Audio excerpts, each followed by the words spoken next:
Hello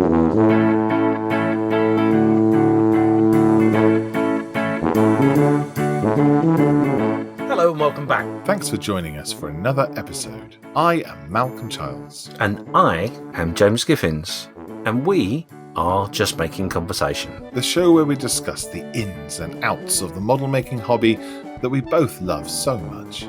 From the greasy sprues to the gloss coats and everything in between, we are going to just make conversation. Remember, there are other podcasts you can listen to. Plastic Model Mojo, The Scale Model Podcast, Plastic Posse, On the Bench. Model Geeks. If you enjoyed the podcast, consider leaving a review or 5 stars, as it promotes this podcast to more people to enjoy. Also, consider tossing a coin to your podcaster on Patreon. It just helps us make content for you.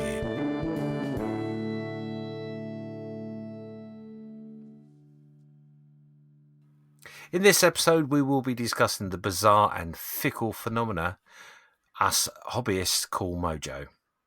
But what is Mojo, and how does it affect us in our hobby?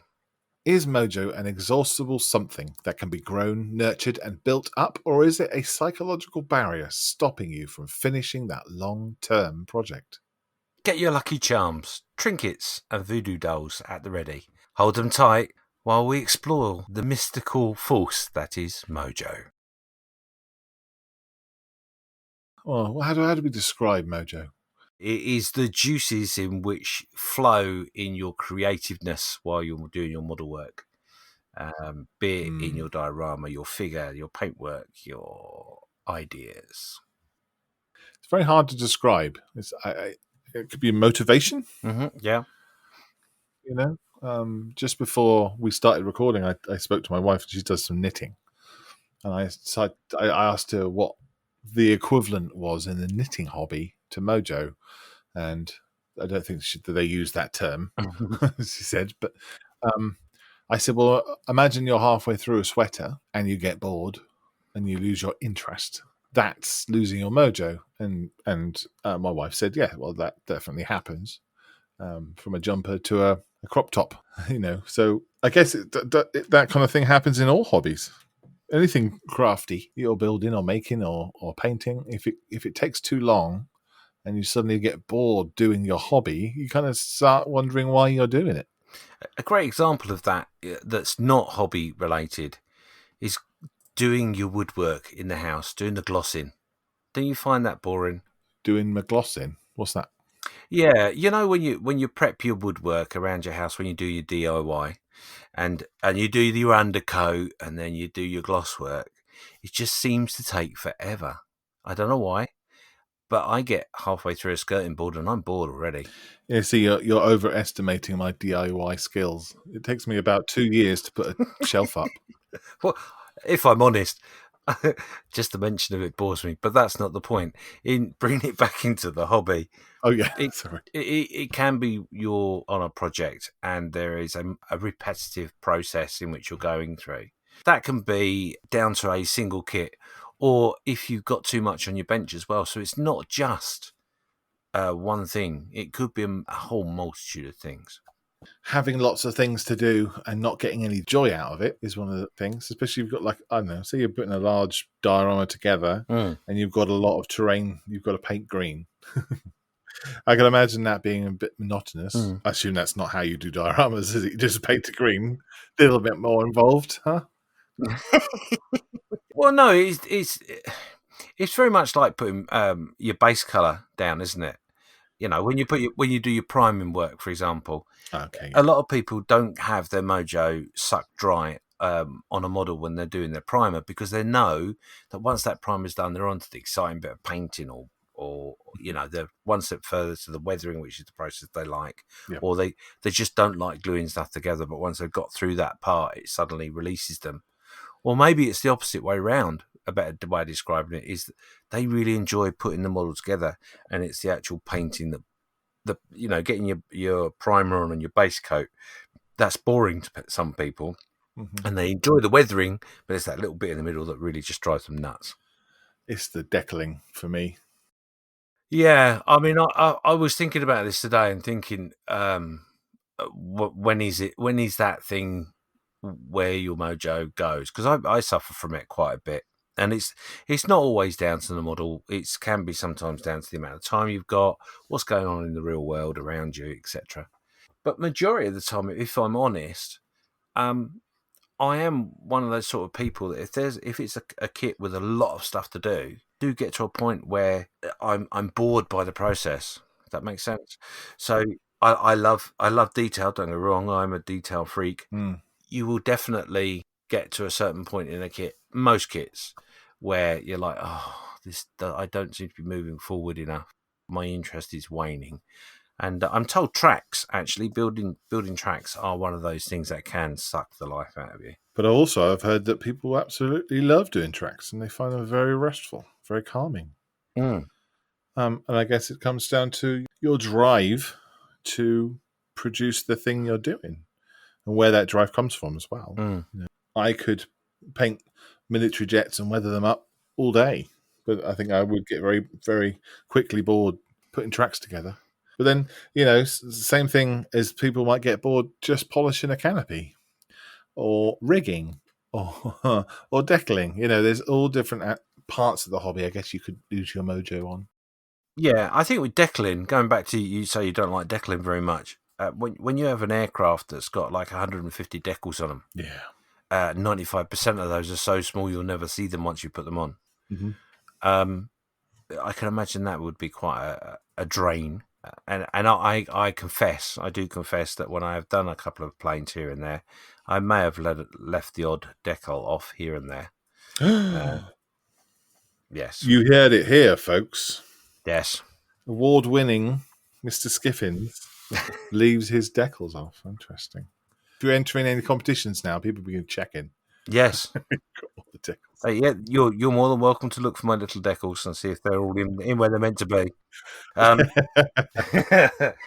You do get to that point, don't you? My Corvette, for example, I really enjoyed making the kit. There were certain points within it that made me wane a little bit. Yeah, this is the Revel one, yeah? Yeah, this is the Revel 144 scale flower class Corvette. Now it's actually sat on the shelf waiting for its decals.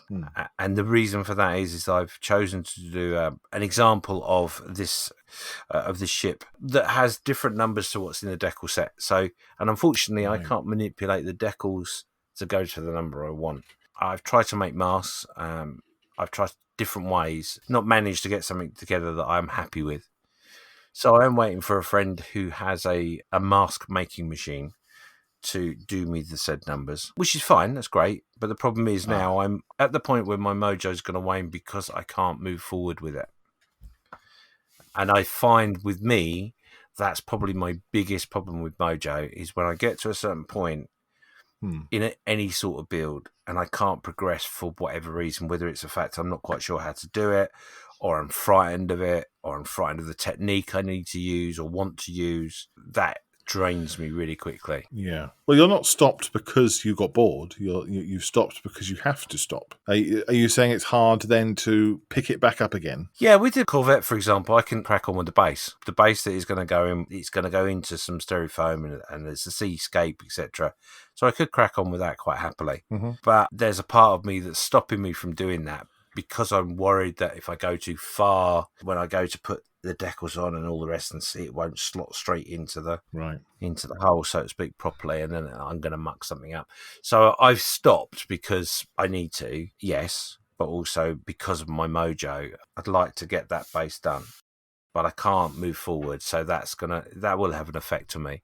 And the reason I mentioned that was because behind me, I don't have a shelf of doom. It's more like a cupboard. Mm-hmm.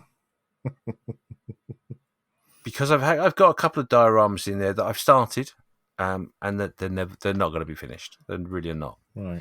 And that's because of a piece has gone wrong, or I'm not happy with the piece in some description or other, or I'm not happy with the base. So there's 3 there that I can think of that is not progressing forward. The other example I can give you of mojo waning is again with a Corvette, but this was we talked about a couple of episodes ago about a project I had with or supposed idea I had with a 172nd Flower Class Corvette and sinking submarine. Mm-hmm.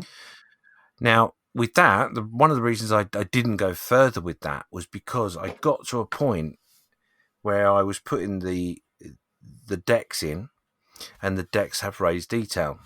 Not a big problem, but me being me, I wanted to, where the planking section was, I wanted to make it so it was recessed, not the opposite. Yeah. But I couldn't figure out how to do it without getting lots of money and spending it on aftermarket. I just can't figure out how to do it.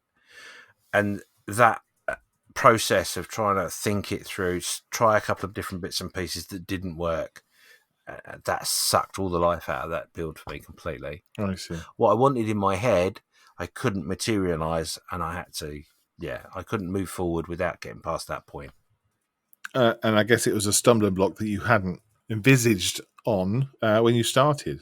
When you look at a model and you find a flaw or something that doesn't make you happy, you make that mistake of Googling and looking for the answer, which sometimes pays dividends, but other times shows you other faults, other things in which will make that model no longer viable. Yeah. If you're making that model for someone, you have to get past that, don't you? You have to find some way of getting through it.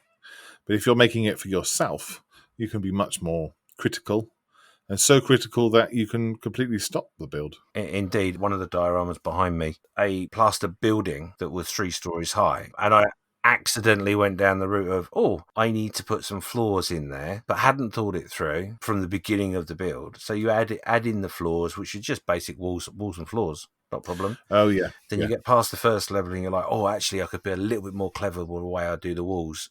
So you can see a progression, which is good. You can see a progression in the work as you go along. But then when you get to the 3rd floor and you're starting to make plaster work and all that sort of stuff, you suddenly realise that all the floors below aren't good enough. Oh, yeah. Yeah. To be associated with the one you're doing now. Yeah, not done that before. That was a one-off scenario that I come across. And that was just, I hadn't thought it through enough, and it was going to lack detail that it needed. I'm with you. Yes. It's a funny thing, that old Mojo. It can really ruin a model, can it? Your best laid plan after going away. Yeah. It certainly ruins your experience of that particular kit, and it will taint your view as well. Of the kit. Yeah, because when you start seeing the reasons as why you're not going back to it, and you suddenly realise that actually there are so many things, you're justifying for the fact your mojo's gone, effectively.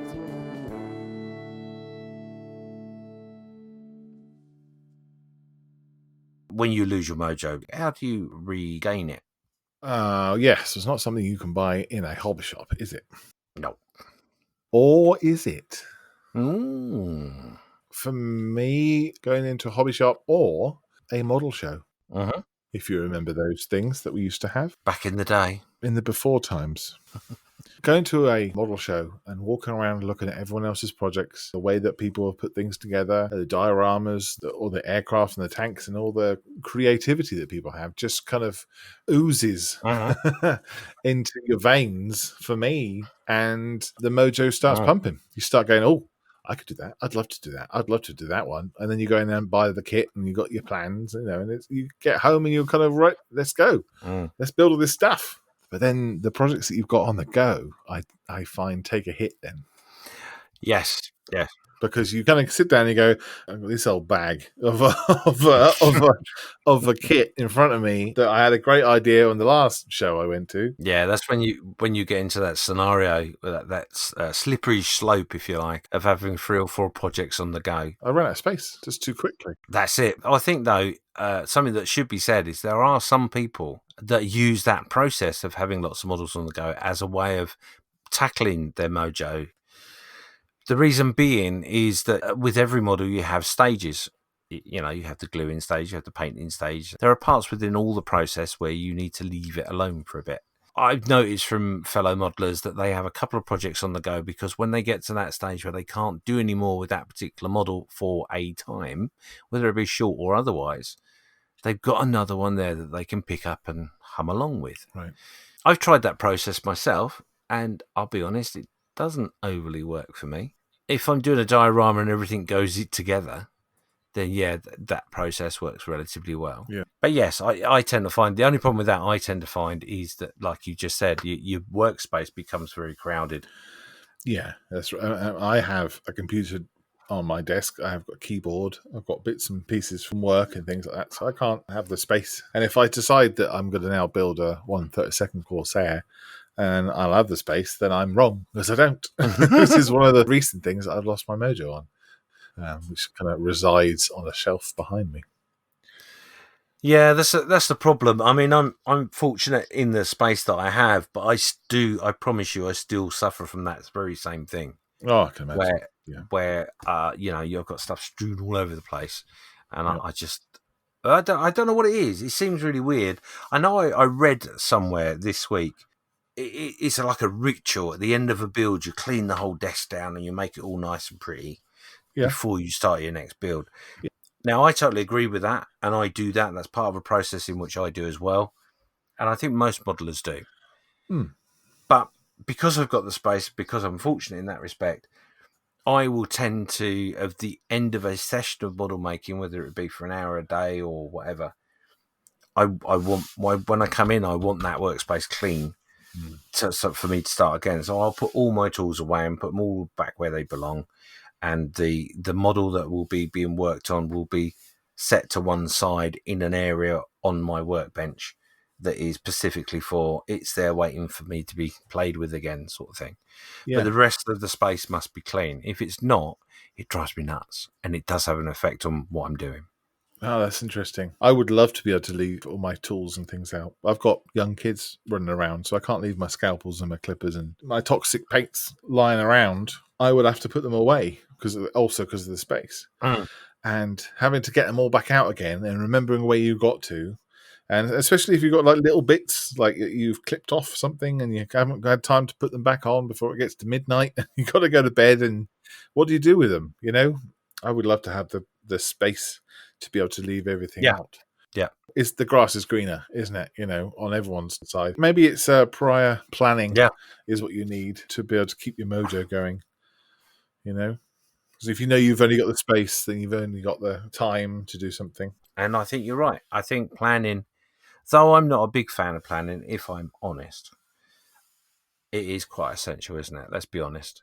To know what you're going to be doing and what you want to achieve with a model, and potentially, I guess, an idea of the techniques you want to use and the materials you want to use before you get halfway through it is probably... Yeah, well, certainly, like, at a very base level, you'd need to have the right paints, the right colours, a little bit of research. Yes. As at the minimum, Yeah, see, now that's what... That's sort of what I mean. If you're the modeler that picks up a kit, takes the instruction out, reads through the instructions from start to finish, looks at the sprues and examines to make sure all the parts are where they're meant to be. Yeah. And you understand the sprues as, the layout of the sprues. Yes.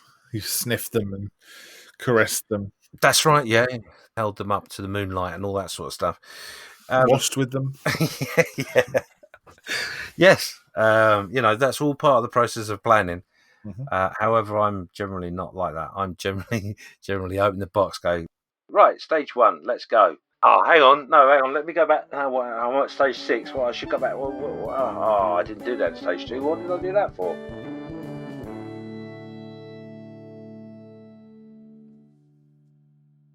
What do you do when you have that moment? Let's, for example, say you're 1/32 Mojo sapping Corsair. What do you do to reignite yourself and get your juices flowing? I would try and pushing through and say, you're going to not enjoy this for a little while because you're struggling with it, and then you will enjoy it again. And I know I would, just getting over that hump. So sometimes that works for me, pushing on. Certainly hasn't worked with the Corsair, though. I've just been too busy. The other thing was just shelf it. Don't worry about it. This Corsair was for a group build, and I missed the deadline on it. Because I was getting close to the deadline, I was like, there's no way I'm going to get this finished. So I may as well just put it on the shelf and not worry about it. Restart it when I am prepared to, which is fine. Do you feel that timeline has put pressure on you? Do you feel that's had like a negative effect? No, but it's just other things got in the way. Someone had gifted me a 3D printed thing, so I thought, right, I'll paint that. That'd be really cool. And I was just really excited about doing that. And then, of course, time slipped away with the project I was supposed to be doing. I then got into doing little figures and things like that, and that ate into my hobby time. So it wasn't the fact that there was a deadline; it was just the fact that there was other sexy things going on at the time. Yeah. I was drawn away from that one project that I should have been concentrating on. Your Honor. Sparkly things. Something like that, yes. Bigger and better. Yes.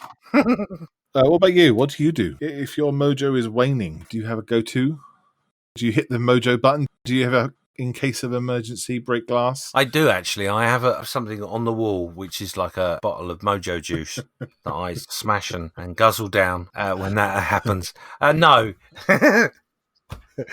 It's... I am very, very cat-like in the fact that if you shine a light at me in the right angle, I probably would lose all interest in everything and just follow the light. You come across things, new releases and that sort of thing. Oh, I could do that. I really like the idea of that. The 3D printing world is magical for that. Because not only do you see I like that, that's nice, but you can suddenly download it and hopefully print it. And you do print these things and you think to yourself, I'll print that and I'll do that at some point. And by the time you've done the print over 3 or 4 days and you get it out, I'll just sand it up just so it's ready to be put together. And then all of a sudden, I've got glue on here. Why have I got glue on my fingers? Oh, I've glued it now. Oh, okay. Well, now I've glued it. I might as well paint it, right? Do you black out and suddenly find you've painted a figure? I wake up at night with a half a figure glued to my hand and go, I don't know when I did that. What happened there? It doesn't happen often, but yes, I mean, I have actually been, funny enough, this last month, I come across a file that was the Razor Crest, which is actually a model that you print. And when I say model, I mean it is bits that you have to glue together, etc., etc. And it's massive, right? Well, the one I've done is, yes, you don't have to be quite as bold and brash as I've been, but yes. And which is good because you have to sit in here while it's printing away, and it takes 4 or 5 hours or longer for a piece to print. So you can busy yourself, but the problem is once it's finished, you've got to wash it and prepare it and dry it under the sparkly moonlight and all that sort of stuff. And then all of a sudden you're like, well, I've printed the next bit. I might as well just sand that. I just prepare that a little bit more. And it's been quite hard not to do that. So, yeah, that's had a bit of a knock-on effect with some of my builds. Really, when creative juices are low, I generally will go for something easy, something quick, something that will give me some pleasure. Wouldn't the things that destroy your mojo in the first place, the shiny other objects, the shiny things, yes, would they also be the same things that increase your mojo? Double negative, without a doubt.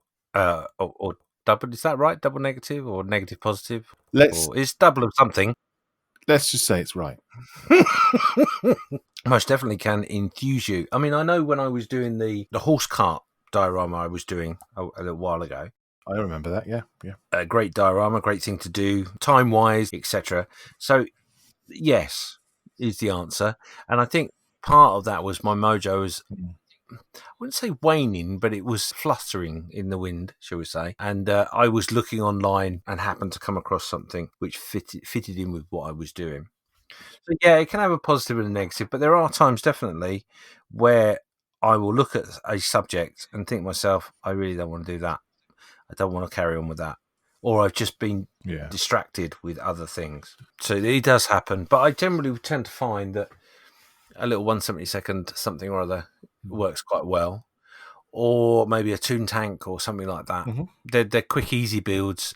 And there's something you can muck around with and play with to your heart's desire and just go real crazy. I've got a few Bandai 1/44 scale Star Wars kits that will fall together if you drop them in the right direction.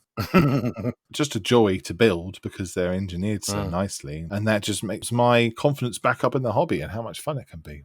Some people would say, that's not really part of the hobby. It's just putting things together. If it's built well, then that kind of ruins the fun. Yeah, no, I disagree with that statement fundamentally because as a model maker, yes, there are model makers, there are artists or whatever phrase you want to use, where the joy of picking up a kit that doesn't fit together and has massive seam lines and massive holes between the parts, etc., are the thing that makes them over the moon. But that also can be the opposite as well. That can be something that would just drive someone insane. You know, when they spend a lot of time and effort in a model, get to a certain point, and the two halves won't fit together. Nothing worse in that respect. But there are some modelers that just absolutely love that. I guess it just depends on what you enjoy. Yeah, it's the way. And where your skills are. Maybe if you're doing furniture and you wanted to, going off the hobby again, but screw it. If you're doing furniture and you want doing a chest of drawers and you go to IKEA, it's going to all fall together and you'll have a chest of drawers. But if you want something a little bit more stylish and less boxy, then you perhaps would go to an antique shop or buy some furniture needs doing up. And you could spend time varnishing it and resanding it and painting it up the way you wanted. And that piece would then, I don't know, would it have more soul than an IKEA piece of furniture? Yeah, there's a lot more ownership to it, to a piece of furniture in which you've invested time and trouble into. The problem with IKEA furniture is it slips together. You follow the instructions if you can read them. It slips together relatively easy, and it doesn't take a lot of time for you to put it together. If you're the sort of person that finds reading IKEA instructions really, really difficult, I can understand the frustration. And I think that's part of the problem with our hobby is we invest a great deal of time in what we do. As we always say, we will always criticize ourselves more than anyone else. And you tend to find that your concern about the amount of time and effort you put into a project and it hasn't turned out the way you want it to. That is can be a massive drain. Especially if you've got great designs on something and you've got a thing in your head of how it's supposed to look in your display cabinet and it doesn't look that way. And you can tell that it's not going to look like that. It's really hard to keep them pushing on with it. And this is one of the things in which, to maintain your mojo, one of the things in which I don't do enough is the honest truth. But one bit of advice I would give anybody is if you're going to make a model or diorama, have a plan of what it is you want to achieve. You've got to have a vision in your head, of course. That would be something in which I would strongly, strongly advise. And that will help you massively to not have those moments where your mojo wanes. And it's something that I don't do enough and something I've learned. And going back to that diorama with the 3 levels, one of the things I found really fun, this will sound mad, but it's a bombed out building. I decided to recreate a window within one of the holes where a window should be. And I sat there with some balsa wood and my little chopper, chopping away, made myself a window and was so proud of what I'd done. I continued to do another 27 of them because there were 27 windows in that building. And I remember posting a picture up and people saying, "You're nuts. Why have you done that?" But you know what? That was probably one of the parts of that build that I absolutely adored doing, to the point that I have those 27 windows in a box somewhere. It's probably because you were able to do it really well and you had the right tool for the job. Yeah. And they were turning out really well. That's probably why you enjoyed it so much.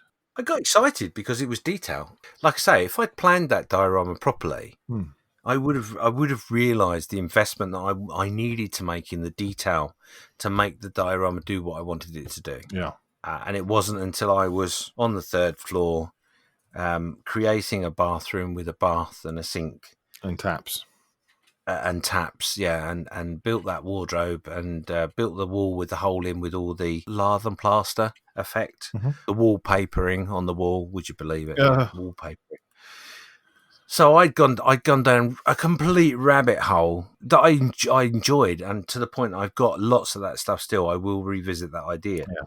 But next time I'll have a plan of exactly what I want from the ground upwards. Yeah. That will make a big difference. So yeah, planning is a great way of stopping you losing your mojo. So was any of that furniture in that house, was any of it IKEA? No, funny enough, none of it was from IKEA, but they went together really, really well because I didn't know how to make it more complicated. I think because it was such a long build, my skills obviously developed as I went along. And whereas before, I think at the beginning of that build, I can't do that. I have no idea. By the end of the build, I was like, I could really try that. Let me try that. How do I do that? How do I achieve that? I mean, I was literally trying to make baths out of clay which sort of worked, sort of didn't. Crazy things like that. So, and I think that was funny enough. That was the turning point on that build. Was I realised it. The build needed 5 bathrooms, and I'd only got 1 bath that I'd bought. And to recreate the baths was too much. Was this something you could see through the windows, or was it going to be you could see it from the back? No, basically, this was a building that had 3 sides. It had a total of 7 flats, effectively, in various disarray. The first floor was effectively the whole building, the whole flat. The next one had been shell damage, bomb damage. So it was a reduced amount of the flat. And then obviously the third level was even smaller. In amongst this would be an aircraft that had crashed. Oh, I was wondering if there was going to be a model involved somewhere. Yes. There was an aircraft that was crashed, and it was actually to do with a commander who, and on the Russian front, they were going to advance their division forward, and the commander, in his infinite wisdom, decided to go up in a light plane to spot the ground he was going to be traversing that next morning, but never returned. Ah, I see. So my idea was that the plane had crashed. He'd been taken prisoner by the Russians with all the plans that he shouldn't have taken with him. I've got the information, so I can't remember exactly who it was or where it was, but I know it was the Russian front. But yeah, it was all based around that. And like I said, I just went off on a tangent. So definitely planning would be my thing. And I think the other thing, like I was saying earlier, was with having that moment where you put your build to one side and go, do you know what? I need to walk away from it. I think that's a very mature approach to the hobby. Right. And don't criticize you for that. Don't criticize yourself for that, because you recognize you've got to a point where you need to refocus. I think that's pretty important.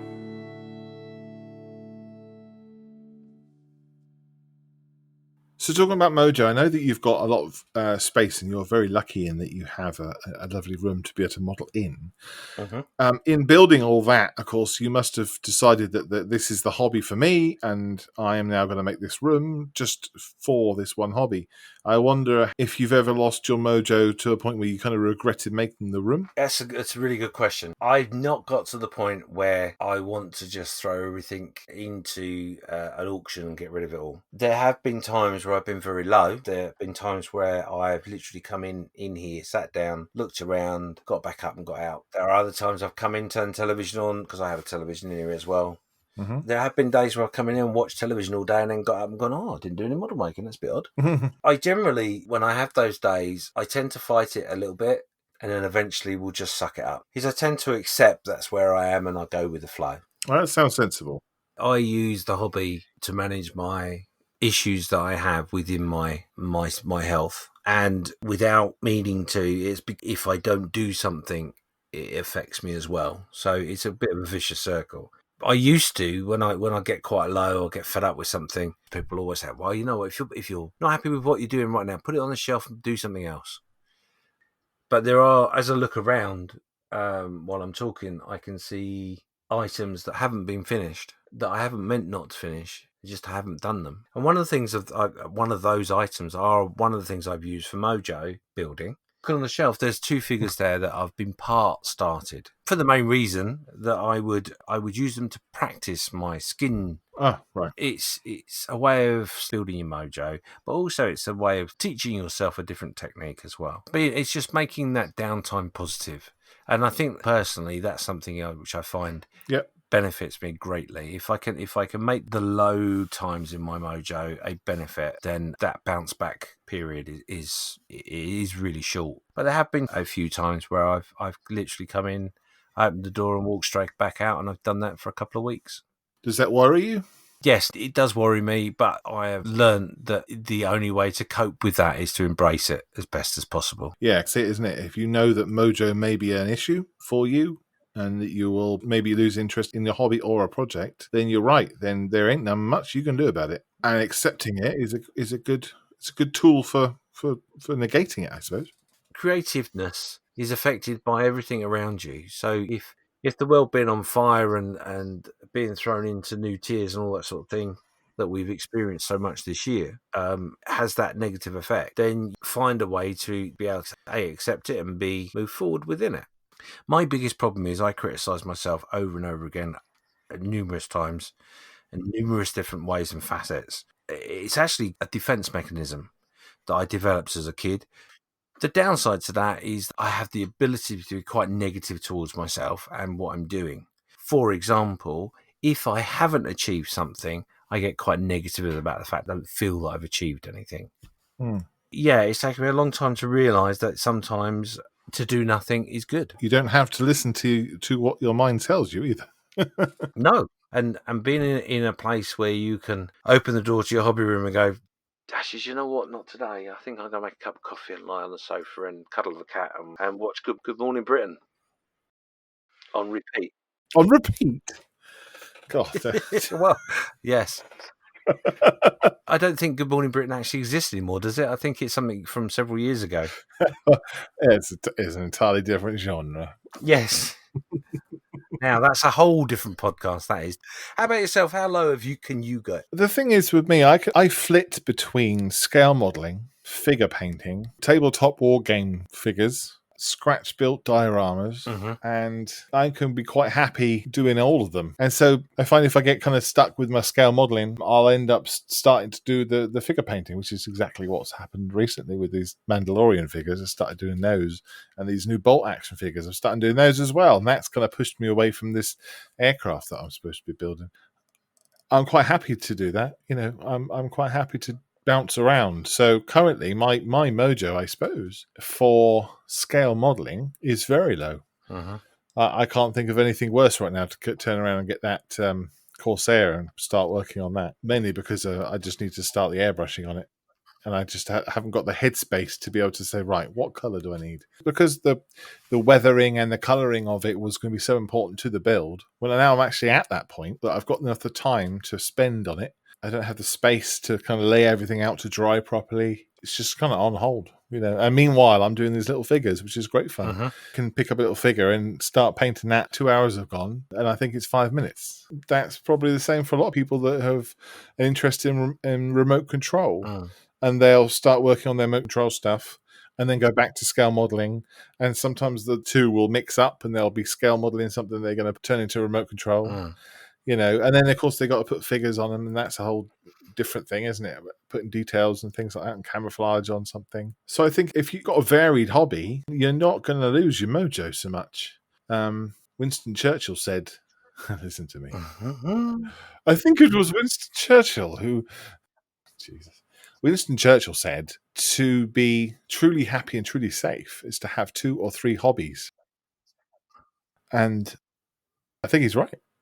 If you have a hobby that is your world and something goes wrong within that world, then it's devastating. Whereas if you have something else you can go to, when that world becomes difficult, you can go to the next world, etc., etc. Yeah, that's right. Yeah. So, to have a multitude of hobbies is always good. And I think probably that's one of the things I suffer from, in a way. I think you're right, is because this is my hobby. This is the thing I do. The hobby is something that helps me maintain my stress levels, keeps my anxiety and depression at bay, etc., etc. Yeah, and I think the one big thing about this, and I think this goes back to something I was saying earlier about the fact that I don't feel like I've achieved something. I like to go to bed to feel like I've achieved something, you know. And if I think about yesterday, what did I achieve yesterday? Not a lot, if I'm honest. I cleaned the cat's boxes and emptied the bin, but I achieved something. Well, no, that is pretty much what I did. That's fine. I mean, if that's something, then that's something. You know, even if you got up and made your bed, then fine, great, carry on. One of the things I was taught when I was dealing with depression was small targets, small goals. And that's really stuck with me, even to the point where I was speaking to a colleague of mine, and I said the same thing to him. I said to him, you know what, just set yourself a task, which goes off on a slightly different tangent to what we're actually here to do, talk about model making, but it's the same sort of thing. And again, we go back to that planning. If you set yourself a task and you achieve that task, whether it be put the cockpit together, stick undercoat on it, glue the fuselage together, whatever. If you set yourself small tasks and you achieve them, your mojo doesn't suffer. And if it means moving away from that particular model, get a Toon Tank. small task. It will take you half an hour. A resin head. Practice your figure painting and skin tones or whatever. Yeah, set those little tasks for those moments. It's a great distraction and gets you back to where you want to be for your model. Little steps. That's what we were talking about at the beginning about pushing through. What pushing through is just carrying on, keep on. Even though your mojo's down, keep on using little steps. Is a great idea. I like it. I tend to find with when my mojo's low and I go off and practice some skin tones or leather or whatever. It gets my creativity going because I'm thinking about something slightly different and I'm testing different things out. And I know it. I don't have to be perfect on it because it's just going to sit on the shelf to the next time I need to have a play. Yeah. But it's using that time positively. What you don't want to do is have your mojo down and you just walk away and go, no, I can't do that anymore. Can't do that anymore. Because you can, if you're very, very unlucky, you can get to the point where your mojo has affected you so much that you can't go back to your hobby room. I have a friend of mine who's in a exact position, and we've had several conversations the last couple of months about it. I'm going to sell everything up. I'm done. Yeah, maybe you're right. Maybe that is the way to go. Or maybe it's not. Don't get rid of everything because you might end up going back down the shop 6 months later and buying the stuff back again.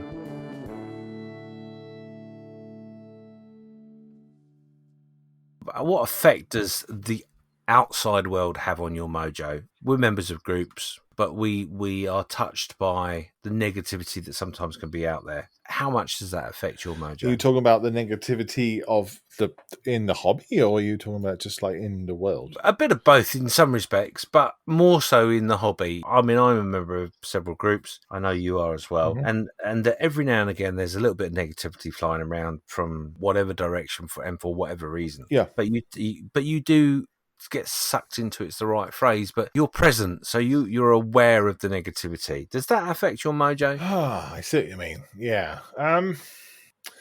It probably does to an extent when people have the silly arguments about whether they're going to use floor polish as gloss, for instance. Some people get very, very, very upset about that. And some people are like, well, I don't care. It's my model, whatever. And I can understand both arguments, So when I go out to my cupboard and I open up my cupboard and I get out my gloss, and I think, oh, I don't have any of that floor polish. It doesn't make me think, well, does it really matter? I want to do some airbrushing, but instead of, I pick up this gloss and it reminds me of a silly argument on Facebook. And that annoys me a bit, but I guess that's the way it is in life, isn't it? Of course, the other alternative then would be to not use social media, not involve yourself with other people and just get on with your hobby in the way you want to. But then, of course, I would never have learned that this particular gloss was really good. So I find it quite strange, I got to be honest, in that as a hobby, as somebody part of the hobby, we've all had a period of time in which we've been in a cupboard, shall we say, or wardrobe, and there are people that are still stuck in a wardrobe doing their own thing. And then there are the people that I would say have come out of that wardrobe and seen that there's this community, massive community out there that I before I saw it, I never knew it existed. I would argue whether you should allow that to interfere with your hobby. I suppose if you've been pulled into the middle of it, I can see how it would have that effect on you. It's all down to people at the end of the day, mate. I'm sure in every single hobby, even like archery, amateur archery, I'm sure there is a thing. They say, you know what, you really shouldn't use sticks you find out of the ground to use as arrows. I know they're cheap and everything, but they're just not the right thing to use. And I'm sure there are that kind of arguments in all sorts of different things. And it just comes down to people. Yeah, being people. I think you're right. As a way of managing that, all I would say to anybody that has been down that road, remember the hobby is your own hobby, and what you do within that hobby is your own choice. You're not forced to do anything else, or shouldn't be forced to do anything else. Yeah, I'd say that goes with life as well. Absolutely, in life generally. How the hobby imitates life and vice versa. Maybe that's what we should have called this. Yes, life. Just the imitation of life in model making. It is. It's very true. And funny enough, that is what we do within our models, isn't it? We imitate life around us. Oh, we do. Now, you know what? While you said that, I hear in my own mind the music starting to play in the background now.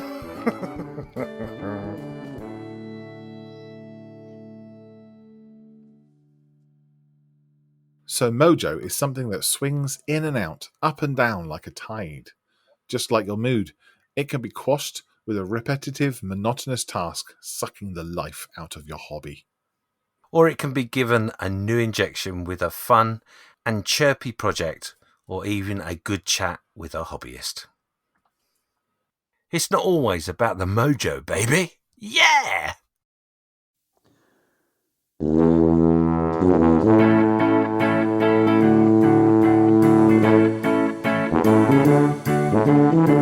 You have been listening to Just Making Conversation With James Skiffins and Malcolm Childs. Follow us on Facebook, where we post photos, updates, and other nonsense.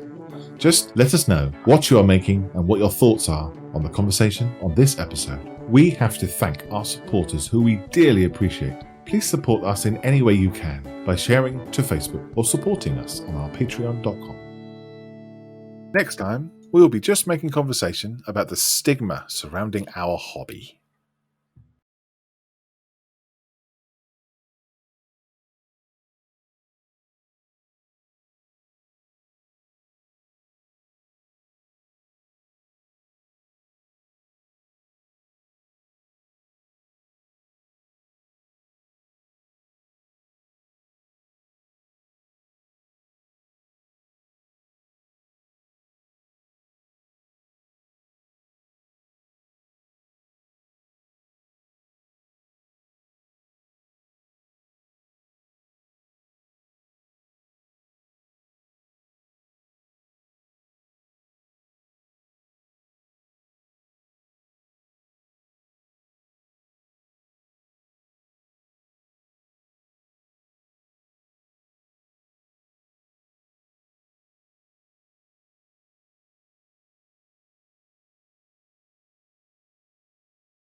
Next time, we'll be just making conversation about Mojo.